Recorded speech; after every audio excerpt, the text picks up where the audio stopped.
고등학교 입학 전에는 이 세 가지를 한번 점검해 봤으면 좋겠습니다. 이 세 가지는 뭐냐 하면 첫 번째는 영어 회로입니다.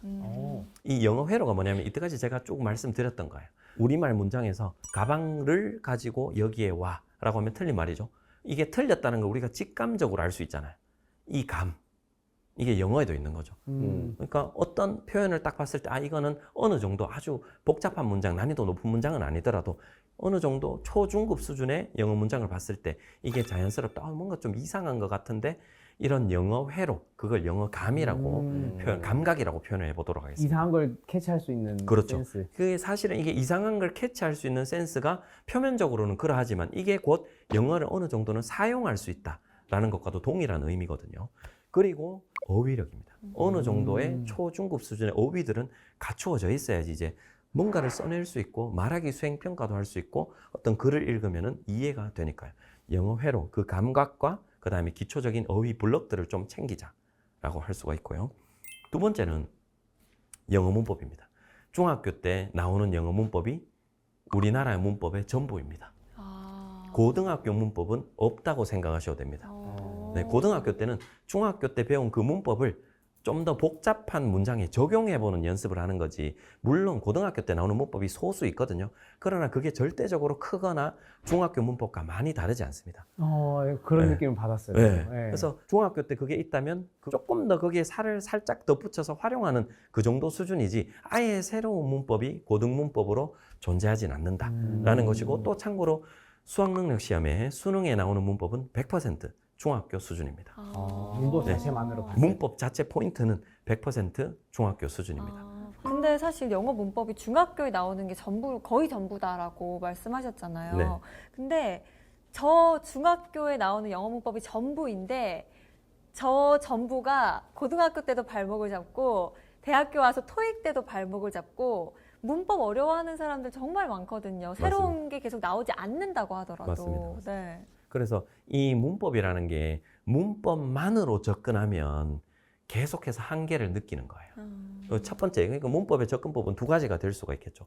첫 번째는 문법을 여러 번 봐야 돼요.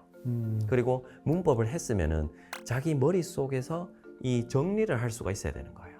예를 들자면 오늘은 시제에 대해서 했습니다. 저 혼자 학습을 했어요.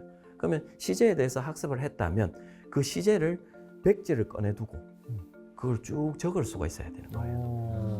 과거, 현재, 네, 미래. 이걸 머릿속에서 정리가 돼야 돼요. 예문은 생각이 안 날 수도 있겠지만 현재 시제는 뭐다, 과거 시제는 어떤 생김새다, 현재 완료는 뭐다, 이렇게 좀 어느 정도는 쓸 수 있어야지 그게 문법을 정말 아는 것이고, 또한 여기에 덧붙여서 문법 자체가 목표일 필요는 없다고 제가 지난 강의에서 말씀드렸잖아요.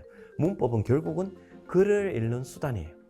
글을 읽는 수단이고 의미를 제대로 파악하는 수단이 되겠죠.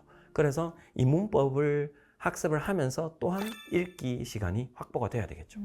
읽는 게 항상 함께 있어야지 잘할 수 있는 거예요. 그러면 이제 토익을 공부한다, 혹은 뭐 탭스를 공부한다, 혹은 또 다른 영어를 공부한다. 문법만 하면 적용하는데 항상 힘든 거예요. 왜? 매일 글은 다르게 나오니까. 문법은 알고 있지만 그 안에 적용되어 있는 글이 달라지기 때문에,難易도가 달라지기 때문에, 그래서 문법과 동시에 영어 읽기를 소홀히 하면 안 되겠죠. 어휘나 문법은 좋은 수단이지 목적은 아니다. 그렇죠. 네. 좋은 정리 감사드립니다. 네. 세 번째는 살짝 말씀드렸지만 영어 공부 방법 확립입니다. 공부 방법. 네, 고등학교 가기 전까지 중학교 3년 동안 영어를 아이가, 자녀분이 어떻게 공부를 하는지 그 효율적인 그리고 효과적인 방법을 여러 가지 시행착오를 통해서 좀 제대로 정하는 그런 경험이 필요하다라는 거죠.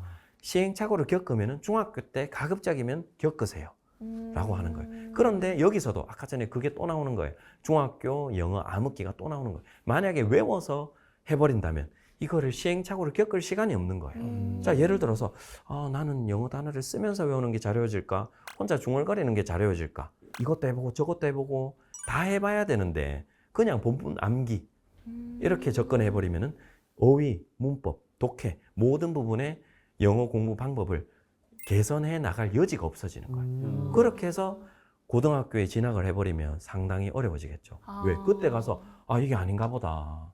늦었지. 공부 방법이 나 잘못됐나? 그렇게 해서 하면 매 시험 한 번 한 번이 본인에게 엄청 큰 스트레스로 다가오는 거예요. 시행착오들이 필요하다. 그렇죠. 네, 곱게 잘하면 안 돼. 네, 그런 느낌. 근데 제가 네. 보니까 중학교 때까지는 영어 공부를 할 때 좀 과감하게 할 필요가 있는 것 같아요.